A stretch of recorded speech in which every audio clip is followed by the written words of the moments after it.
Salut et bienvenue à cet épisode où on va parler de bonne posture. Et en fait, j'étais un peu étonnée quand je me suis rendu compte que on est rendu à l'épisode 98 et je n'ai pas encore parlé de posture.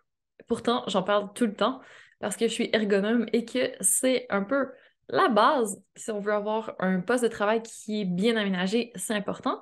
Mais après, ce qu'on fait dans notre poste de travail avec notre corps, c'est aussi important. Donc, j'en parle tout le temps. Et en Pilates, c'est un peu la base, c'est la fondation à partir de laquelle on peut bouger, c'est d'avoir une posture qui est intéressante. Et je vais définir dans quelques instants ce que c'est une posture plutôt optimale. Parce que j'ai donné comme titre As-tu une bonne posture? Ça fait un peu sensationnel et aussi ça fait un peu taper sur les doigts. Dans le fond, il y a une notion de bon et de pas bon. Donc, il y a une bonne posture et une pas bonne posture. Alors que c'est beaucoup plus complexe que ça, la posture. Alors, on va à l'avenir parler de posture optimale à partir de maintenant. Et ce que je veux dire, en fait, c'est que c'est un peu comme les habitudes de vie. Donc, si tu as écouté l'épisode 96 où je parlais des habitudes qui te servent, et c'était choisi intentionnellement que j'appelle le tout comme ça, plutôt que d'appeler les saines habitudes de vie, parce que oui, ça va être sain si ça te sert. Donc, c'est encore une fois un peu plus complexe que ça. Il y a pas... Ben oui, il y a des pas bonnes habitudes de vie, mais il y en a qui te servent et il y en a qui te desservent. Donc, c'est une façon plus, peut-être positive, mais plus nuancée et subtile, je trouve, d'aborder les choses. Alors, ce que je voudrais poser dès maintenant, c'est que la posture, pour moi, c'est un peu une habitude de vie parce que quelle est ta posture à tous les jours? Est-ce que tu en es consciente? Parce que comment tu te tiens, c'est une habitude. Et comment tu te tiens, ça a un impact sur ta santé plus tard. Donc, la posture, c'est souvent pas très abordé, c'est pas une notion qu'on apprend à l'école, alors que je trouve que, sincèrement, ça devrait l'être, mais c'est ô combien important. Donc, à partir de maintenant, j'établis que la posture, c'est une habitude de vie qui nous sert et j'espère que je vais te donner envie d'améliorer un peu ta posture, un petit peu, un pas à chaque jour, peut-être pour toujours. Parce que c'est pas maintenant que tu vas sentir les effets d'avoir une posture qui est moins alignée, qui est moins neutre, qui est moins optimale. Mais ça va être au fil du temps. Donc, si tu as un travail physique, si tu fais beaucoup de un sport en particulier, si tu as différents facteurs, en fait, peut-être génétiques ou par rapport à ce que tu fais dans ta journée, et que tu as une posture qui n'est pas neutre, qui n'est pas l'alignement le plus optimal pour tes articulations, ça peut faire en sorte que tu uses tes articulations, que tu crées des débalancements, des tensions dans tes muscles, et tout ça, au fil du temps, peut t'amener des problèmes musculo-squelettiques, donc des tendinites, des bursites, des inflammations diverses, des problèmes avec ta colonne vertébrale, donc si c'est au niveau lombaire, on appelle ça des lombalgies. Si c'est au niveau plus du cou, ça va être des cervicalgies. Donc, il y a plein de choses, des problèmes de genoux, des problèmes de hanches, des problèmes d'épaule qui peuvent survenir au fil du temps, simplement parce que ta posture n'est pas l'alignement neutre. Donc, dès maintenant, sache que la bonne posture que je mets en guillemets ici, c'est en fait l'alignement neutre. L'alignement neutre, c'est ce qu'on apprend en Pilates à tous ceux qui le pratiquent, c'est l'alignement où, justement, tes segments sont dans l'angle optimal pour que tes articulations à long terme maintiennent leur intégrité. C'est-à-dire que tu n'es pas en train d'user tes articulations quand tu fais du sport, quand tu fais tes activités de la vie quotidienne, quand tu travailles. Et donc, comme tu les préserves en quelque sorte, tes articulations, tu as plus de chances que dans le futur, dans 10, 20, 30, 40 ans, tes articulations soient encore en bon état de fonctionner et ne te fassent pas mal. C'est pas une garantie, comme toutes les habitudes de vie, ça ne garantit pas la santé, mais tu mets de l'argent en banque pour plus tard, tu mets les chances de ton côté de maintenir le tout. C'est quand même appréciable, on va se le dire.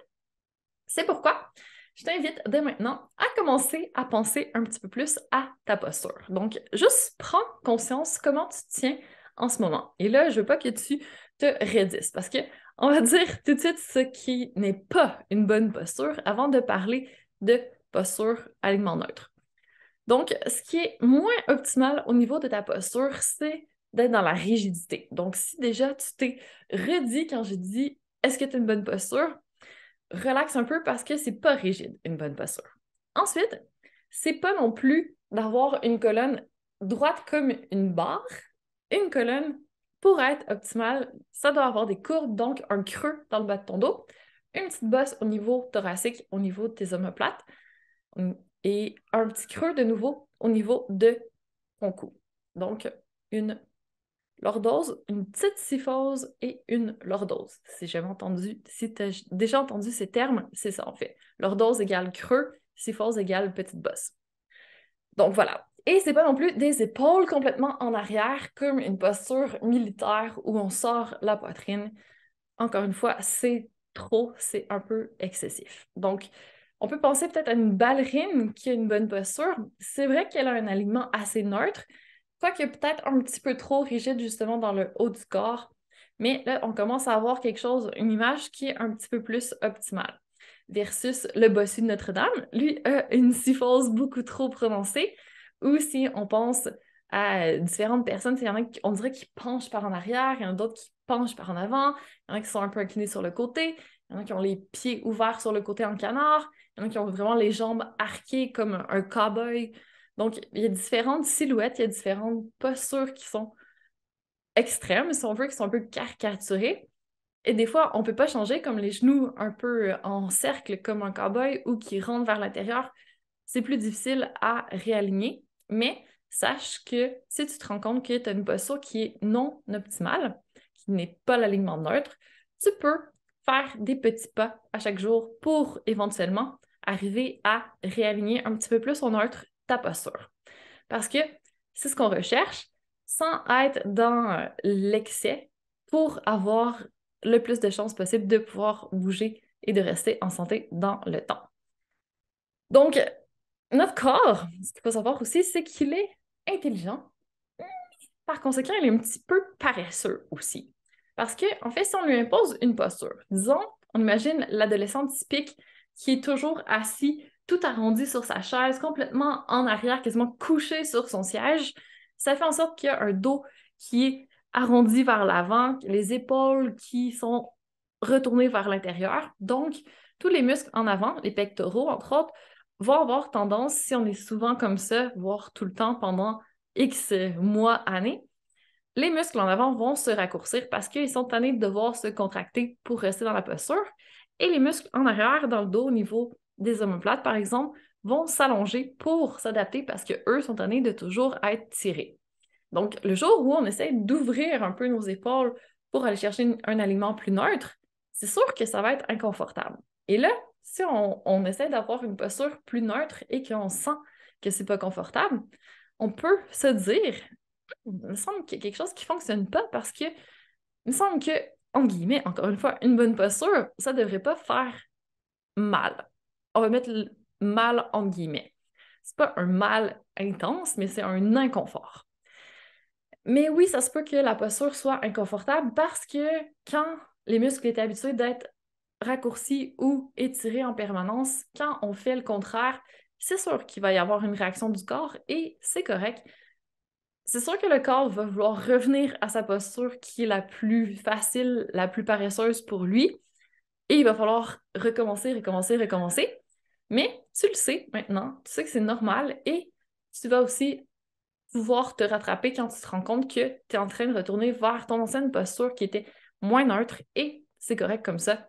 Ça va changer avec le temps. Donc, prends une grande respiration et prépare-toi à être persévérante. Accroche-toi, ça vaut la peine de mettre en place cette habitude qui te sert d'avoir une posture neutre qui est l'alignement le plus optimal pour toi.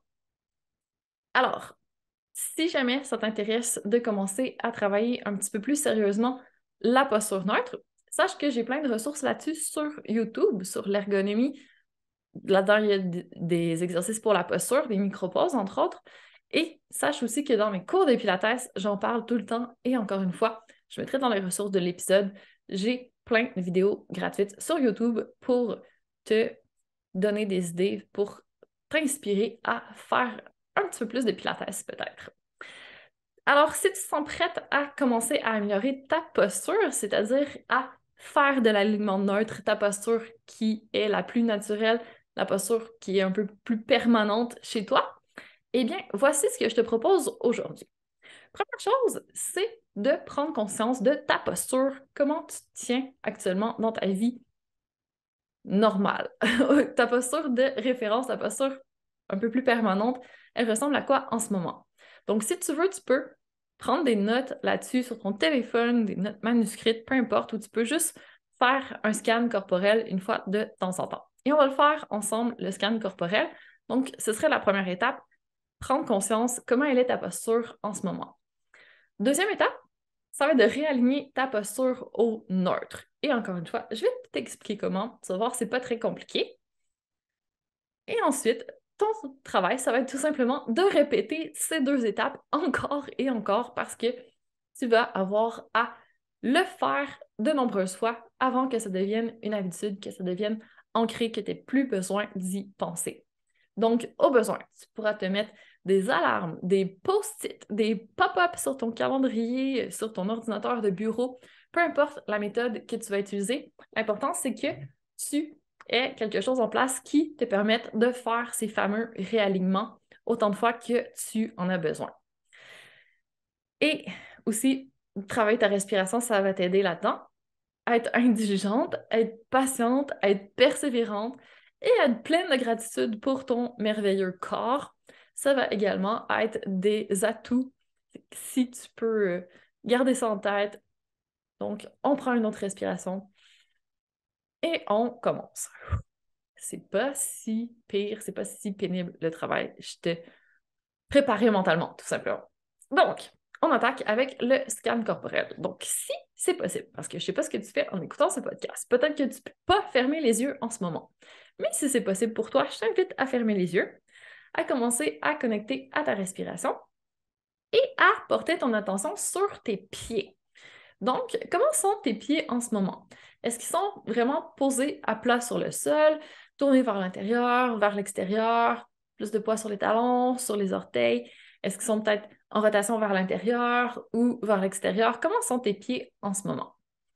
Et ensuite, tu vas remonter tranquillement dans ton corps. Donc, ça va passer dans tes chevilles. Comment sont tes chevilles en ce moment? Est-ce que tu as l'impression qu'elles tournent vers l'intérieur, vers l'extérieur, qu'elles sont tendues, qu'elles sont pas égales, qu'il n'y a pas un poids égal sur les deux côtés? Comment sont tes articulations au niveau des chevilles? Tu peux passer dans tes muscles aussi, au niveau de tes mollets, comment ça se passe? Poursuivre dans tes genoux. Est-ce qu'encore une fois, tu as les genoux qui sont peut-être complètement à côté au fond de l'articulation, qui sont un peu vers l'intérieur, les genoux raides? Est-ce que tu sens des pincements? Est-ce que tu sens que c'est souple et que ça bouge bien? Comment sont tes genoux? Comment sont les muscles au niveau de tes cuisses? Est-ce que tu sens des tensions en avant, sur les côtés, à l'intérieur, en arrière? Au niveau de tes hanches, comment est ton bassin? Est-ce que tu as l'impression qu'il est basculé vers l'avant, vers l'arrière? Est-ce que tu as une hanche qui est un peu sortie sur le côté? Est-ce que tu as le bassin tourné d'un côté ou de l'autre? Est-ce que tu sens des tensions, peut-être en avant dans tes fléchisseurs si tu as été assez longtemps? Est-ce que tu as des douleurs au niveau des fessiers, peut-être derrière dans ton bassin à la base de ton dos? Comment est ton dos? Est-ce que tu as un petit creux dans le bas du dos, une petite bosse au niveau plus thoracique et un petit creux de nouveau au niveau de ta nuque? Est-ce que tu sens des tensions dans ton dos? Est-ce que tu as l'impression que tu es en rotation, que tu es un peu penché sur le côté, que tu es affaissé, que tu es tout arrondi, penché vers l'avant? Donc, comment est ton dos? Si on vient en avant, comment ça se passe dans ton ventre? Est-ce que tes abdos sont engagés? Est-ce qu'ils sont relâchés? Est-ce que tu sens tes côtes qui sont peut-être tendues? Est-ce que tu as l'impression que tu as du mouvement au niveau de ta cage thoracique ou tu es tout coincé, tu respires dans tes épaules? Comment sont tes épaules? Est-ce que tu les sens arrondies vers l'avant? Est-ce que tu as l'impression qu'elles sont trop tirées en arrière? Est-ce que tu as froid ou tu es stressé? Tes épaules ont remonté à tes oreilles? Comment sont placées tes épaules? Comment est la tension dans tes muscles? Est-ce que tu es confortable? Comment sont tes bras? Est-ce que tu as les bras ouverts sur le côté, en avant? Est-ce qu'ils sont relax? Est-ce que tu sens que tes coudes craquent? Est-ce que tu as les avant-bras tendus? Tu as les mains crispées? Tu as trop tapé à l'ordinateur? Tu es trop serré? Comment sont tes bras? Comment est ta nuque, ta tête? Est-ce que tu as la tête projetée en avant? Est-ce que tu as la tête sur le côté? Une petite rotation? Des tensions? Comment te sens-tu dans ton corps? Et là, on était plus en mode observation. Donc, c'était vraiment un scan où on prenait une photo, où on faisait un état des lieux. Ensuite, à partir de là, quand on sera habitué avec le scan corporel, on pourra faire au fur et à mesure le réalignement ou on peut continuer de le faire en 2 temps. Là, on va repartir de nos pieds et on va faire l'alignement au neutre. Donc, si on revient dans nos pieds, des pieds neutres, ce serait parallèle, donc pas de rotation vers l'intérieur ni vers l'extérieur, poids réparti le plus possible sur l'extérieur, l'intérieur, l'avant et l'arrière. Et après ça, toutes les articulations et les muscles avec pas, pas trop de tension, mais pas une tension zéro non plus. Sentir qu'on est souple dans nos articulations, dans nos muscles, mais pas les crisper pour rien. Donc, ça, c'est vraiment un travail à faire. Souvent, on s'en rend pas compte, mais on crispe beaucoup au niveau des épaules, la nuque, puis on va avoir le dos probablement aussi avec beaucoup trop de tension. Donc, si on touche, souvent on a le dos dur, mais si on touche nos abdos, c'est pas la même chose. Donc, les abdos, eux, pourraient prendre un petit peu plus de tension, mais on aurait avantage à relâcher la tension au niveau des trapèzes, les épaules, la nuque, le dos en général, mais aller chercher un petit peu plus d'engagement au niveau des abdos pour rétablir l'équilibre. En pilates, je parle souvent de la famille abdos. Donc, il y a d'autres muscles qui travaillent bien en synergie avec les abdominaux, mais souvent, ces muscles-là sont moins réactifs parce que la famille dos, donc un autre groupe de muscles, est trop actif et hyper sollicité et ça fait en sorte que leur antagoniste, donc la famille abdos, qui travaille à l'inverse, en fond, quand un travaille, l'autre suit tout simplement, ben, ça fait en sorte que quand un est vraiment trop fort, l'autre suit très, très doucement et fait moins de travail. Donc, il ne prend pas le relais au moment où ça pourrait être intéressant. Donc, là, je n'irai pas plus loin là-dessus. Aujourd'hui, on va se concentrer sur l'alignement neutre, mais sache qu'au niveau musculaire, il y a du travail aussi à faire pour que notre posture tienne bien. Donc, alignement neutre, pieds bien parallèles, poids bien réparti et le plus possible, pieds largeur des hanches. Sache par contre que la largeur de tes hanches, ce n'est pas la largeur extérieure de tes hanches, mais bien celle alignée avec tes crêtes iliaques. Donc, si tu prends tes doigts et que tu vas toucher en avant de ton bassin, tu vas sentir des petits pointus en avant de tes hanches. Si jamais tu regardes cette vidéo sur YouTube, c'est parfait, je te montre ici. Donc, c'est à peu près là les crêtes iliaques. Donc, tu ne prends pas la largeur extérieure de tes hanches, tu viens ici, crêtes iliaques. Et c'est ça qui donne la largeur de tes jambes où tu as l'alignement le plus optimal pour tes genoux, tes chevilles et pour tes pieds. Donc, si tu m'écoutes sur le podcast, je te fais confiance pour trouver tes crêtes iliaques et aligner tes jambes et tes pieds à cette largeur. À partir de là, on va remonter aux hanches. Et là, on veut un bassin neutre, c'est-à-dire, je recommence, qu'on veut notre bassin qui n'est ni basculé vers l'avant, ni basculé vers l'arrière. Donc, quand on prend nos mains et qu'on va les accoter sur notre bassin, sur vraiment les ailes de nos crêtes iliaques, on devrait avoir les mains parallèles au sol. Donc, pas basculer vers l'avant ni vers l'arrière. Sinon, ça veut dire que notre bassin n'est pas neutre.